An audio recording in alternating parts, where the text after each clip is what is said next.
Happiness is beautiful, it's a kind reality. Happiness is the highest good, happiness is free. So let's be so very happy. Yeah, let's be so very happy. Yeah, let's be so very happy.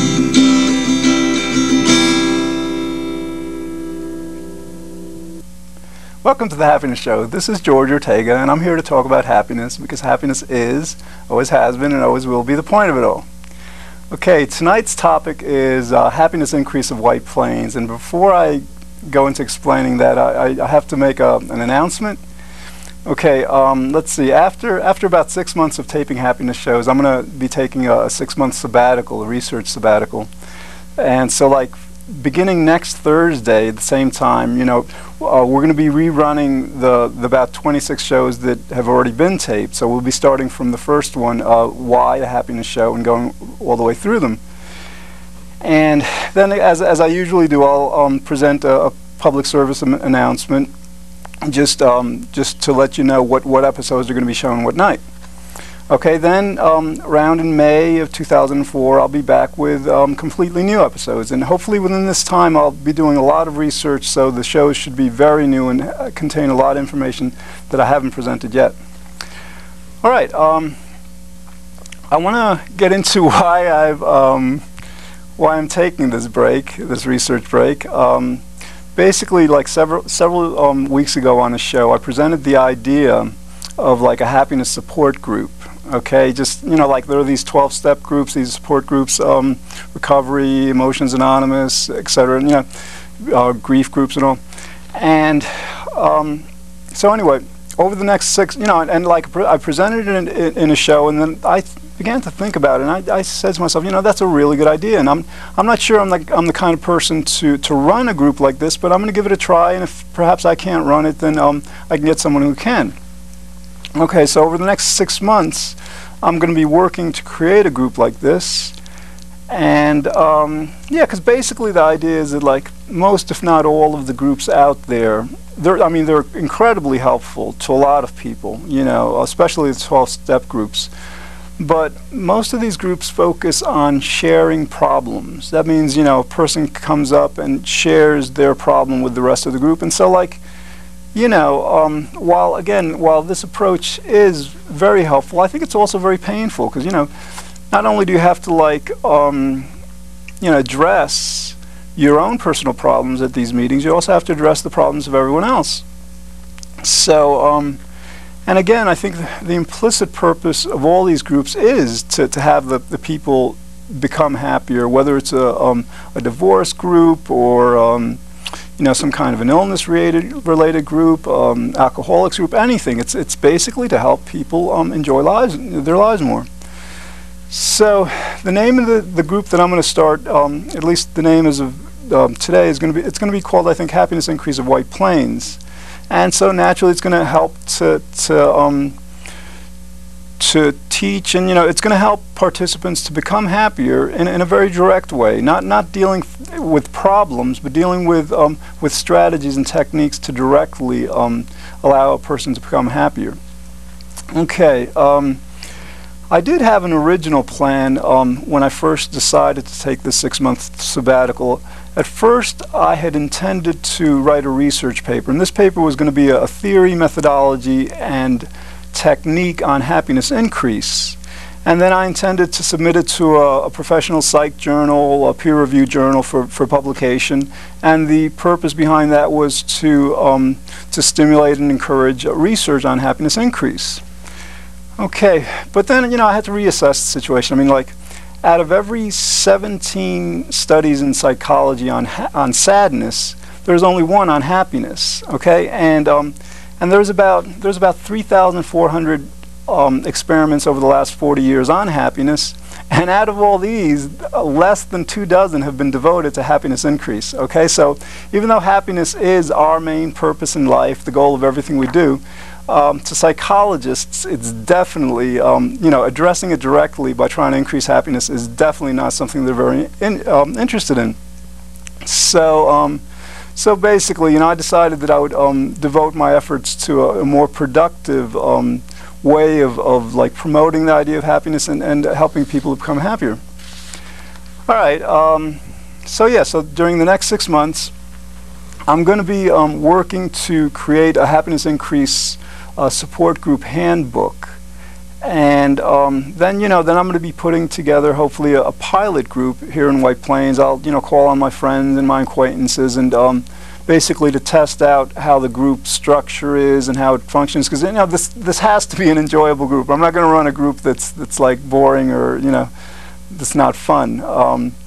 And then the purpose of the handbook would be to make it easy for anyone to run a meeting like this. Because I want these groups to, part of the purpose of the group will be hopefully to like perhaps have groups expand to other communities, because I think this could be helpful to people not just here in White Plains but anywhere.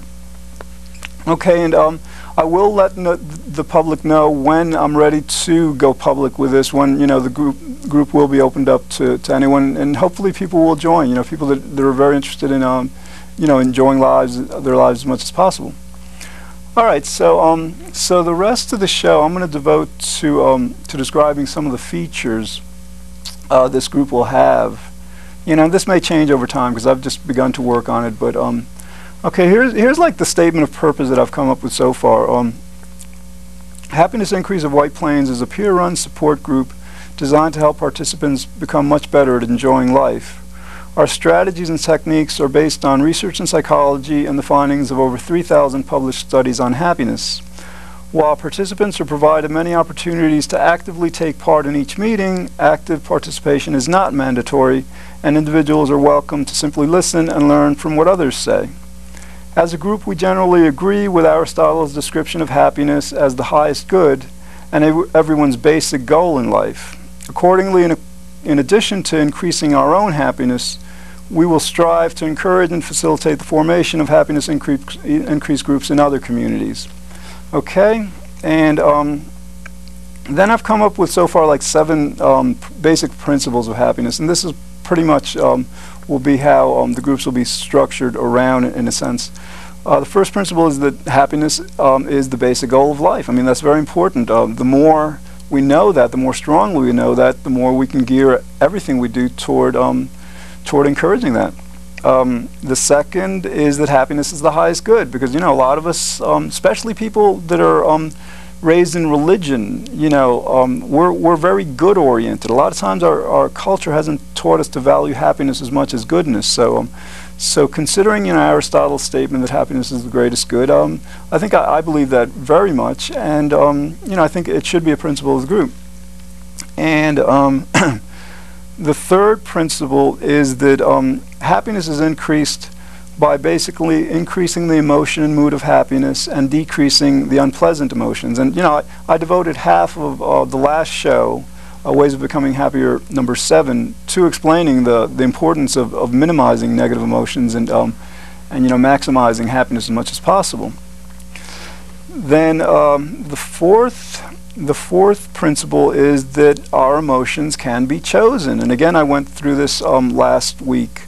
Sometimes we think that our emotions are just compelled, that we have to feel the way we do, but in general we can choose to react to what's going on around us in ways that are pleasant rather than unpleasant. And so then if our emotions are a choice, the next principle is that one's level of happiness is a choice. Okay, I mean, if we're mildly happy, it's pretty much because we're choosing to be mildly happy, because as a lot of studies have demonstrated, it's pretty easy within a month or two to significantly increase one's level of happiness. So basically, our level of happiness is a choice. We can be pretty much as happy as we want to be. Okay, then number 6, which goes along with number 5 pretty much, is that the more intelligent effort we make to become happier, the happier we'll become. And I think the key word here is intelligent effort, because a lot of times we pursue happiness in ways that just have been demonstrated over the last 40 years of happiness research to really not affect happiness that much. So a lot of it is intelligence education, just knowing what works and what doesn't. It's not really so much a matter of intelligent action. But All right, and the last principle is that helping others become happier will increase one's happiness. This I find very important. I mean, partly, the group will strive to just encourage the facilitation, the formation of other groups and other communities. But beyond that, like when we try to make those around us happier, emotions are contagious. It's gonna come back to us. It's kind of like a blessing that will be returned to us. When people around us aren't all that happy, they're gonna they're gonna make it more difficult for us to be very happy. So again, helping others to become happier, I think, is very important to our own happiness. All right, what I'm gonna do, like, before going on, I want to write this song, or I want to sing this song, and I got to explain this song because this was, and I'm going to explain pretty much how I got into doing this show, or how I got into studying happiness. This song was actually my mom's favorite song. She passed away about a year and a half ago, and what happened was, like, emotionally, I was all right with it because my mom had been in a nursing home, and she was, it was difficult for her to be happy, and so kind of like passing away, might have been kind of like a blessing in a sense. But even though emotionally I was all right with it, like physiologically, my body didn't react too well to it, and like my stomach tensed up for about a month, and so like what I did is I began to explore chronic pain and how, like, there are people like John Kabat-Zinn, psychologists, who basically work with helping people overcome chronic pain, because I mean, people can, just through effort, overcome many kinds of chronic pain that are related to physical ailments. So anyway, what happened with that is that, like, as you might imagine, pouring through some literature on chronic pain isn't going to be pleasant. It's kind of like, it's painful work. And then I kind of remembered that back in '85, I was practicing Orthodox Judaism, and so I was basically learning ethics. But there was this one book by a rabbi named Zelig Pliskin, who was also a cognitive psychologist, therapist in Israel, and he wrote a book called Gateway to Happiness. And I mean, I used to love this book. I used to carry it around. It was basically a book on becoming happier based on, from a religious tradition. All right, so back a year and a half ago or so, I wanted to learn more because I'd pretty much exhausted that book. So that's how I began to study happiness increase, happiness in psychology, and that's what eventually led to creating this show and hopefully to creating this self-help group and just basically promoting the cause of happiness. All right, so anyway, this is a very short song. It's so short I have to do it twice. It's called The Beautiful Song.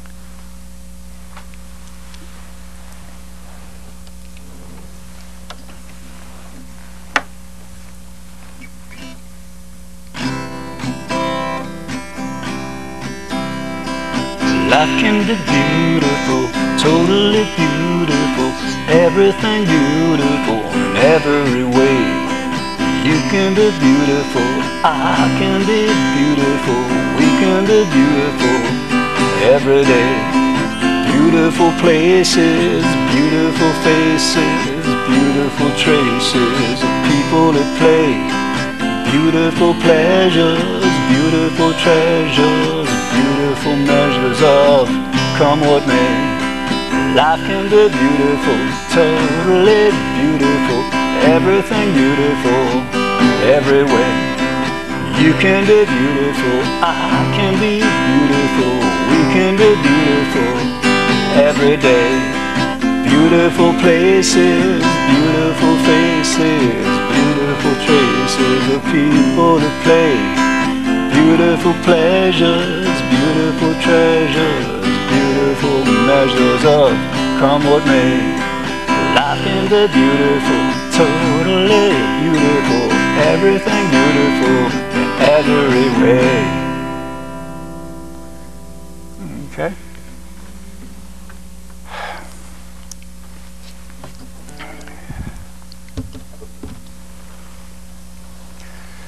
All right. What I want to do now is go through. We've gone through like the principles. Now I want to go through like some of the underlying philosophy behind the group. And I've gone through a bit of it before. The first part of it is that it's basically unpleasant emotions that limit our happiness. Again, there are the 6 universal emotions, and 4 of them are pretty, unpleasant: fear, sadness, anger, and disgust. Surprise can be unpleasant, it can be pleasant, and then happiness is the only pleasant one. And so basically, what happens is, there's been a lot of research, for example, on depression, where a person who's depressed can become significantly less depressed and thereby happier by basically what's known as cognitive restructuring. They basically learn to react to situations in different ways. But see, a lot of times this procedure, this technique, and these principles are situation-based. In other words, they teach them how to react to a person who may not be doing what they think they should be doing, or situation.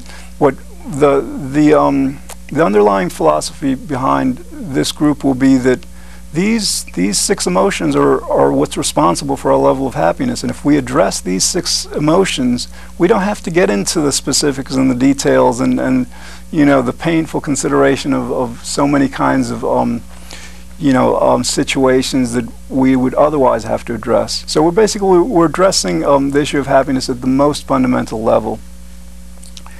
Okay, another part of the groups that's going to be very important is the idea that the happiness is a choice, and it's a belief. It's not just a choice, it's also a belief.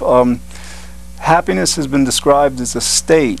Some people describe it as a trait because it has some characteristics of a trait, like traits are generally with us throughout life, and they can be changed, but they're pretty steady. But happiness can also be understood as an attitude, and attitudes are greatly influenced by beliefs. So part of what this group is going to be doing is going to be demonstrating that, one approach to becoming happier is that you simply have to believe you're happier, and it is that simple, but it's not, of course, that easy. I mean, it is easy, but it takes time. In other words, we have a certain belief in how happy we are. We might think we're not that happy at all, or we're pretty happy, or mildly happy, or somewhat happy. Basically, the idea here is that if we want to become happier, much happier, we pretty much only have to succeed in changing our belief at pretty much saying to ourselves and believing we're very happy. And there's a lot of science behind this. Advertisers know this. Madison Avenue knows this. They know that the more times they'll present a commercial to us, the more we'll tend to like their product. This has been studied a lot. Attitude change and belief change has been studied a lot, to a certain extent because of it's useful to marketing, but we can certainly use it for the purpose of increasing happiness. Okay, and then another kind of basic philosophy that's related to this is that one of the techniques that I think we're going to be trying to promote is the idea of repetition. Repetition, we learned our alphabet and our mathematics, times tables and all through repetition, but in general it's not used so much in education. Rote used to be used a lot more. It's not any as useful, but in terms of changing beliefs and attitudes and learning, for example, how to react to situations without resorting to the negative emotions and seeing things in a positive way, repetition can be extremely useful. And so the group is going to be devoted to explaining different strategies whereby repetition can be used in that way. Okay, something else that the group is going to strive to do is to present the importance of a hedonic philosophy. Hedonic, as I've mentioned before, means related to pleasure. So a lot of times, we have basic life philosophies, ways that we view the world. Some of us who are religious, rely on a religious philosophy, like let go and let God, things like that. So basically, a hedonic philosophy would be a philosophy that's devoted to increasing one's level of happiness. And so basically we're going to strive to come up with various statements that express this philosophy. For example, one of them that I've found very useful, I've used it myself, is that everything happens for the best. Now, this is kind of like it's a curious philosophy in a way, because there's no way you can prove it. Obviously there's no way you can disprove it, because it's one of these things that, is beyond proof and disproof. But, to believe that everything happens to the best is extremely useful to being happy and becoming happier, because when you really believe that, and when that belief is strong, when that's part of your basic philosophy of life, you don't fear things. If something happens that might appear to be not in your best interest, you kind of like you remember this statement, this philosophy, and then you wait for things to get better as a result. Another kind of a statement that might be part of this basic hedonic philosophy is if we're not enjoying it, we're not doing it right. This can apply to our jobs, to our chores, to socializing, to whatever we're doing. Because I think we know people. For example, there are two people who are doing the same job. One person might enjoy it somewhat. The other person might enjoy it greatly. And so obviously they're doing it in different ways. They're getting different meaning from it. So that's another an example of a philosophical statement that we'll be presenting in the group to help us kind of like develop a kind of a thought system that will be conducive to the highest level of happiness possible. And I intended to do a show on this, although I did bring it up several times in the Ways of Becoming Happier series. What I've found is extremely powerful, perhaps the most powerful thing that we could do to easily increase our level of happiness is smile. I mean, smiling has been demonstrated scientifically through research studies to make one happier. And it's interesting the way they tested this out, because they were thinking, well, people might have been known they were smiling, then they might have said, well, if I'm smiling, I must be happier. But in order to test this theory that smiling makes a person happier, what they did is they had subjects put a pencil between their teeth, which hold it there, which activates the zygomatic muscles, which are the muscles in the face that control the smiling. So when you're holding a teeth in that a pencil in that way, your smiling muscles are activated, and these people holding the pencil like that became happier also. And there were other ways that they demonstrated this. Now there's more to this than I have time to go through in this show, but basically smiling, I believe, is probably the easiest, most powerful way to become happier. And well, I've got to explain this a bit. I mean, when I say smiling, I don't think I mean baring all teeth, grinning, ear to ear. I mean, because basically I don't think that would be so socially appropriate. People, wouldn't be so acceptable in a lot of ways. But what I'm talking about is having wearing a pleasant facial expression, a very subtle smile. So you can sense that you're activating those muscles, and to others it just appears that you're in a content mood.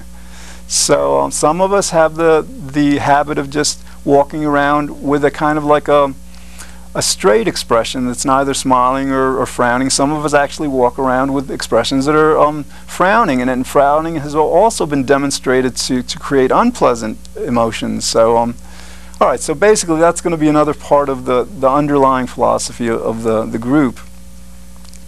And the last part of this philosophy that I've come up with so far, it'll probably change as I work more on it, is that working together to become happier is probably a lot more effective than working individually. That's with anything, because when you're working with other people on a common goal, you've got that support. That's why they call them support groups.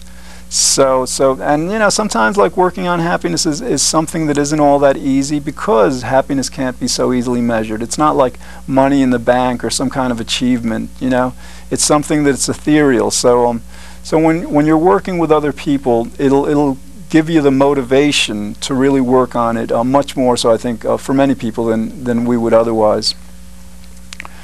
All right, I've got a few more minutes left, and what I want to do is kind of go a bit through the structure of these meetings, how these meetings will function. basically, I think the meetings should all have a leader who just conducts each meeting. But then I would prefer to have like a different member of the group moderate the group each time. That's so you take turns. And again, there's going to be a lot of opportunities for participation in the group. As I've pretty much structured. I don't have time to go into that in this show, but I've separated into different areas where there's always time for input. What one thinks or feels about what has been presented. But the other thing about participation is that while these opportunities will be presented, participation is not going to be mandatory, active participation. One can just be at these groups and simply listen and just listen to what others have to say. Okay, the first half of these meetings I'd like them to be devoted to just socializing, because a lot of people are stragglers. A lot of people come to meetings late and all. So I figured, hopefully they'll start at like 7 o'clock in the evening, and for the first half hour, people just chat or whatever, get to know each other, even talk about happiness, whatever. And then, after that, then the official meeting would start. And then the group would basically explore different principles, happiness techniques, and happiness strategies during each meeting. A specific principle, a specific strategy, etc., will be chosen for each meeting, and they'll be explored in more detail.